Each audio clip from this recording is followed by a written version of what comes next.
हम वैसे फजलुर रहमान के लोगों को भी कर्जे दे देंगे अगर वो मेरिट के ऊपर आ गया। मुझे पता है कि ये पहली असेंबली है जो डीजल के बगैर चल रही है। वज़ीर-ए-आज़म इमरान खान ने कल परवेज़ खटक को मौलाना से बात करने का टास्क दिया, एक कमेटी बनाने का कहा और आज ये बातें कर दी। अब परवेज़ खटक क्या करेंगे? सीनियर सहाफ़ी और मेज़बान programme Capital Talk Hamid Mir साहब हमारे साथ मौजूद हैं। मीर साहब बहुत शुक्रिया, ये सारी बातें कर दी। परवेज़ खटक साहब को कल टास्क दिया था, आज हमने परवेज़ खटक साहब को भी प्रोग्राम में दावत दी। उन्होंने कहा कोई डेवलपमेंट होगी तब आऊँगा, अभी कोई डेवलपमेंट नहीं है। ये सब जो कह दिया वज़ीर आज़म ने, उसके बाद कुछ होगा या मौलाना और नाराज़ हो जाएंगे कि सारी की सारी बातें कर गए? देखिए, परवेज़ खटक साहब जो हैं वो एक संजीदा आदमी हैं और यकीनन वो संजीदा थे मुज़ाकरात के लिए। हुकूमत ने तो ये उनकी सरबराही में कमेटी बनाने का ऐलान कल किया है, लेकिन परसों रात को मुझे परवेज़ खटक साहब ने बुलाया था कि हो सकता है कि अगर उनको कहा जाए तो वो तैयार हो जाएंगे। और मुझे ये भी बताया गया था कि जो स्पीकर कौमी असम्बली असद कैसर हैं वो भी उनके साथ शामिल हो जाएंगे। लेकिन आज दोपहर को जब पहली एफर्ट की परवेज़ खटक साहब ने, तो उनको कोई हौसला अफजा रद्दमल का सामना नहीं करना पड़ा। बाद में फिर उन्होंने कोई कोशिश की कि भाई हमारे साथ सिर्फ मुलाकात कर लो, तो सिर्फ मुलाकात जो थी उसके लिए को थोड़ा सा पेशरफ्त हो रही थी।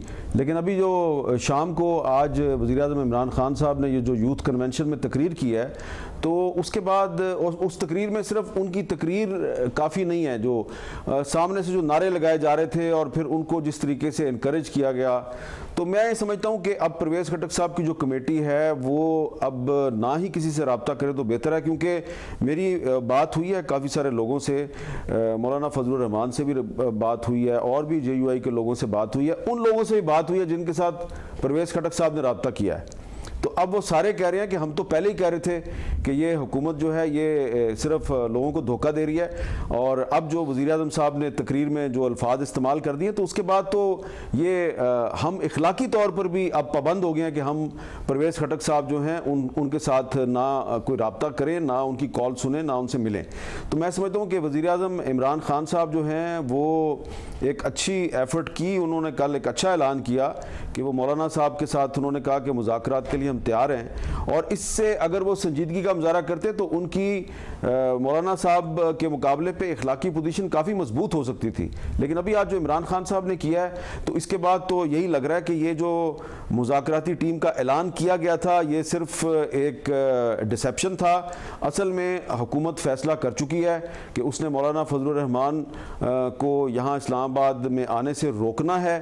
तो रोकने के से पहले उन्होंने मुनासिब समझा कि पब्लिक को दिखाने के लिए ये एक मुज़ाकराती टीम का ऐलान कर दिया जाए, और उनको पता था कि मौलाना जो हैं वो उस पर राज़ी नहीं होंगे, बातचीत पर राज़ी नहीं होंगे। लेकिन आज दोपहर को परवेज़ खटक साहब जो हैं उन्होंने कुछ कोशिश उनकी कामयाब होती हुई नज़र आ रही थी। यहाँ तक कोशिश कामयाब होती हुई नज़र आ रही थी कि कम अज़ कम एक कॉन्टैक्ट हो जाए, एक बातचीत हो जाए, एक मुलाकात हो जाए।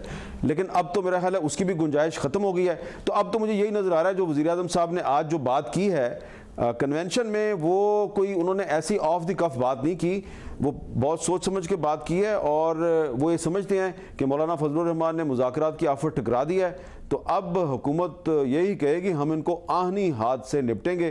तो ऐसी सूरत में तो मुझे लगता है मज़ीद इंतशार और बेयकीनी फैलेगी। वैसे मगर परवेज़ खटक ने कल कहा कि उन्हें वज़ीर-ए-आज़म ने कहा है कि जाके मौलाना से बात करें, तो मौलाना आज जो वज़ीर-ए-आज़म ने इतना कैजुअल रिमार्क दिया उसके बाद क्या वाकई वज़ीर-ए-आज़म ने परेशान थे इसलिए कहा होगा, या वो सिर्फ खातिर जमा पूरी करना चाहते थे कि जाके बात कर लें ताकि हम कह सकें कि हमने तो बात की थी, या फिर किसी के दबाव में वज़ीर-ए-आज़म को परवेज़ खटक से कहना पड़ा कि जाके बात कर लें और वो चाह नहीं रहे थे कि बात करें? नहीं, असल में एक विद इन पार्टी के अंदर से प्रेशर तो बढ़ रहा था, क्योंकि हम तहरीक इंसाफ के जिस भी अहम रहनुमा से बात करते हैं, किसी भी अहम वज़ीर के साथ बात करें, तो वो काफ़ी दिनों से ये कह रहे थे कि हमें मौलाना के साथ मुज़ाकरात करने चाहिए। और ख़ास तौर पे जो शेख रशीद साहब ने जो 2 दिन पहले बयान दिया था कि जिन लोगों को बात करने का सलीका आता है वो बात कर रहे हैं और मौलाना इस्लामाबाद नहीं आएंगे, उस बयान से मौलाना के मौक़िफ़ में मज़ीद सख्ती पैदा हो गई थी। और उन्होंने फिर प्राइवेटली लोगों को बताना शुरू कर दिया कि ये शेख रशीद साहब जिन की तरफ इशारा कर रहे हैं, तो उनके साथ फ़लाँ साहब के साथ मेरी ये बात हुई, फ़लाँ साहब के साथ मेरी ये बात हुई। तो एक्चुअली शेख साहब ने इंस्टिगेट किया है, शेख साहब ने उस एफर्ट को भी सबूताज किया है। और फिर जो एक जो उस डेकोरम था उस सारे कॉन्ट्रैक्ट का, उसमें जो एक प्राइवेसी थी उसको भी उन्होंने ख़त्म कर दिया। और फिर मौलाना ने भी कोई ख्याल नहीं रखा, उन्होंने भी फिर सारी बातें तश तश बाम कर दी हैं। तो अब अगर परवेज़ खटक साहब की सरबराही में एक कमेटी बन गई थी तो वज़ीर आज़म साहब को उस कमेटी का थोड़ा सा ख्याल करना चाहिए था। मैं समझता हूँ कि आज उन्होंने जो बात की है कन्वेंशन में मौलाना फजलुर रहमान के हवाले से, और उनके सामने से डीजल के नारे लग रहे थे, तो वो नारे ठीक है। आप मौलाना फजलुर रहमान की अब क्या उनकी शान में गुस्ताखी करेंगे? दरअसल ये नारे जो हैं ये दरअसल परवेज़ खटक साहब जो हैं ये उनकी भी मेरा ख्याल है कि शान में गुस्ताखी हो रही थी। बहुत शुक्रिया कि भाई साहब हमारे साथ मौजूद थे। आपसे कल के प्रोग्राम में मुलाकात होगी। अल्लाह।